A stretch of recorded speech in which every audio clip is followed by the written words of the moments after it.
the Michigan Chamber of Commerce and many business groups have been pressuring the governor for the past few weeks to pass right to work. But my piece looks at the broader kind of unorthodox lobbying infrastructure that conservatives have used to pass anti-labor legislation throughout the country.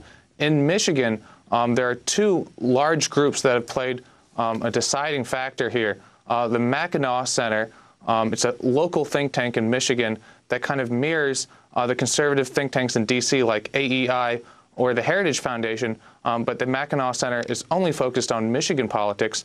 They've provided a lot of the intellectual cover for Snyder to make this move. And Americans for Prosperity Michigan is the chapter of the grassroots group founded and financed largely by the Koch brothers.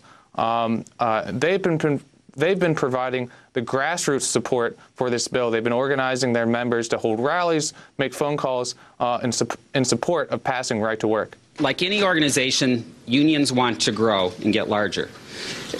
So to get larger, the area of growth is government. And in order to get even larger, they have to grow government, they have to raise taxes, they have to increase regulation, more employees, more employees. So we fight these battles on taxes and regulations, but really what we would like to see is to take the unions out at the knees so they don't have the resources to fight these battles. Your response, Li Fang.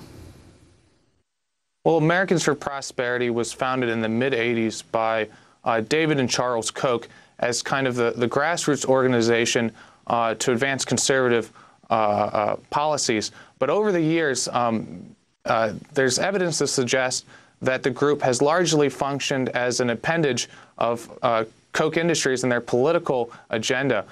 In the early 90s, they were organizing citizens to oppose regulations on acid rain.